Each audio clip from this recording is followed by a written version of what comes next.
I'm putting a sweatshirt around my legs. I'm wearing shorts and it's cold still. Okay. I waited till 7:31 just to make people wonder if I was coming. Hot coffee. All right, so sorry about missing out yesterday, but every now and then life happens, and 7:30 a.m. is just not convenient. And I don't know why. Like, if I miss 7:30, doing it at 8 o'clock or something, I'm just like, whatever. I'll catch you guys the next day. So now that we're back and we're hungry, verse 13 of chapter 27. When the south wind blew softly, supposing that they had obtained their desire, putting out to sea, they sailed close by Crete. But not long after, a tempestuous wind arose, called Euroclydon. When you name the wind Euroclydon, you know you're messing with some serious wind.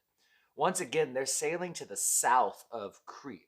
And so they've got this island, and they're just going along the south side of it because the wind comes from the north. And when the south wind blew softly, supposing, I already read that. So when the ship was caught, they could not head into the wind. We let her drive. And running under the shelter of an island called Claudia, we secured the skiff with difficulty. When they had taken it on board, they used cables to undergird the ship, fearing lest they should run around on the Syrtis sands. They struck sail and were so driven. And because we were exceedingly tempest tossed, the next day they lightened the ship, and on the third day we threw over the tackle with our own hands. Now, when neither sun nor stars appeared for many days, and no small tempest beat on us, all hope that we should be saved was finally given up. But after a long abstinence from food, then Paul stood in the midst of them and said, Men, you should have listened to me and have not sailed from Crete and incurred this disaster and loss. And so Paul did what every mature Christian should do. And he just said, I told you so. Okay, maybe that's not what we're supposed to do, but it was kind of funny. So I don't know if I got a good map of this. I think I should. And yeah, I mean, there's the idea. I don't know if you guys will be able to actually see this or not, but on this bottom map, I know it's backwards, right? But they started over her and they went under Cyprus and they're following the coast. And so they're going this way. Well, this wind's blowing south. So they're actually trying to hide under Crete. They wanted to make it to Phoenix, which is actually at the very tip of the island. But when they came out this way, probably assuming they were going to go up north, it drove them south. And it drives them all the way over to Malta. And so, again, I know it's backwards, but hopefully it gives you the idea, is that they just let it ride. And they actually had to take the chains. And this was something, it's fascinating. Ancient naval tactics and sailing tactics, we read about it here in the Bible, and actually it has helped us understand some of the archaeological finds that we've found in the world revolving around this kind of stuff. So it's kind of cool that this has actually been used as a guide to help archaeologists and whatnot understand some of the tactics that were used. One of which was the ships were strong, but I mean, it is old technology. And if it was such a crazy storm, they actually would throw these things under the ship and like essentially strapping around the ship to hold it all together just to keep it tight so it doesn't fall apart as they're going. And so Paul, of course, tells them, I told you so. And now I urge you to take heart. Verse 22. For there will be no loss of life among you, but only the ship. For there stood by me this night an angel of the God to whom I belong and whom I serve, saying, Do not be afraid, Paul. You must be brought before Caesar, and indeed God has granted you all those who have sailed. So, therefore take heart, men, for I believe God that it will be just as I was told. However, we must run on a certain island. Let's just stop there for now. I don't know. Again, the story can keep going, but there's some good stuff in here. And I think just a couple things right here, once again, about God's plan, God's timing, God's purpose. These are all things that we can get confused about, we can get frustrated about. Um, and so we look at a few things that Paul was praying, because the word granted there in verse 24, um, it's not just a word like the angel wasn't just saying you're going to get, all these people who are with you also will happen to be okay. It's a word that implies that it must have been requested.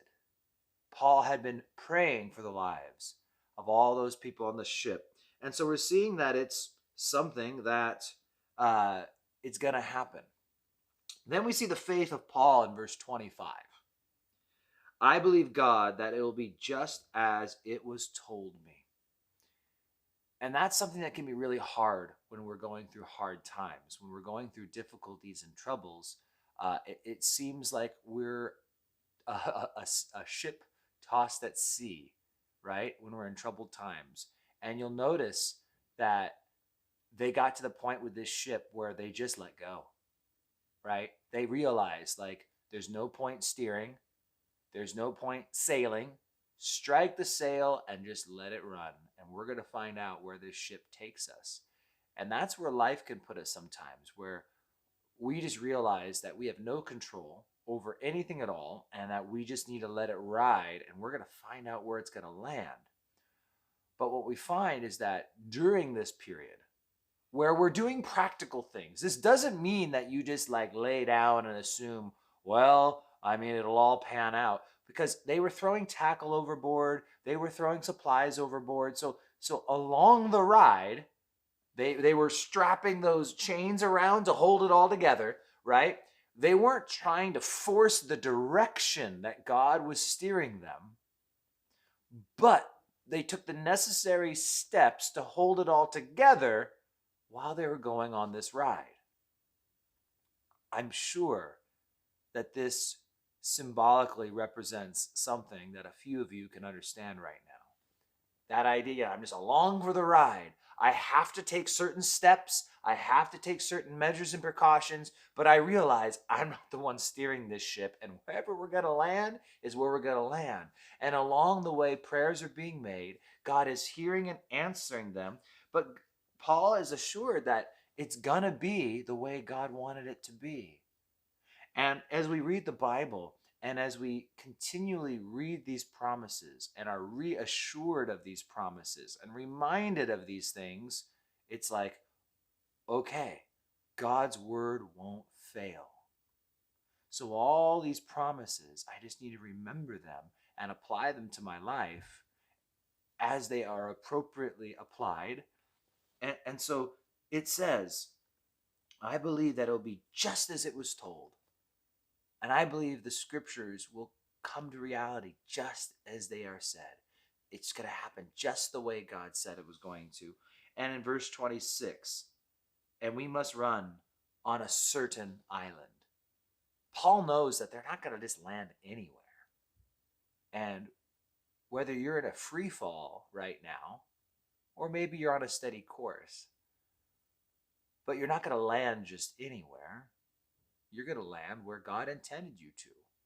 They didn't land on just some any old island. They landed on Malta. And stuff's going to happen on Malta. People are going to get saved on Malta. Paul's going to get used on Malta. What's your Malta? What's mine? No clue, right? But you can be assured that wherever you land, it's Malta. It's the exact place God intended you to be.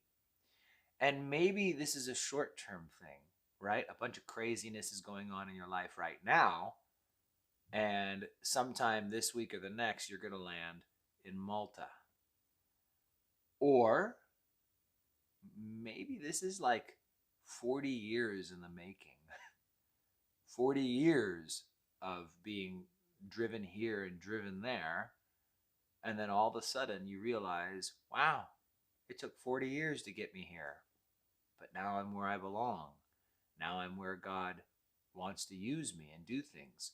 And so sometimes it takes many days. And we'll get, I think, maybe next time, the 14th night, is where the next verse starts. Tomorrow we'll pick up. But yeah, sometimes it takes a while to get where God is trying to get you to. And we just have to trust. well, everything he said will remain true.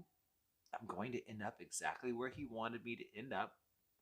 Nothing escapes the eyes, the ears, nor the hand of the Lord. He has everything under control. And I wonder what would have happened if they had tried to steer. I wonder what happened if they had tried to force the ship to go where they wanted it to go, because it wasn't Malta. Malta was not the destination. In fact, Malta was beyond their destination. They're going to have to backtrack. But you know that God was going to get them there, right? Like one way or the other. And so sometimes I wonder if we try and force the thing that God is trying to do in his timing, how much more damage will we create by trying to force going where we think we belong? This is where I think I need to be. This is what I think I need to be doing, rather than kind of just letting God guide and submitting to that and just saying, all right, Lord, this is where you've put me. This is the natural course of actions. Now let me just hold fast, remain faithful, and watch and see you work as I just hang along for the ride. So I'm sure there's at least one or two of you who needed that this morning. So God bless you. And I pray that his word continues to comfort and guide you. And if that doesn't work, we've always got Enrique to rebuke you. So one way or another, you'll be ministered to. All right. Love you guys. Have an amazing day. And I will catch you guys tomorrow morning. We'll probably finish off the chapter and only have one chapter left. You guys take care.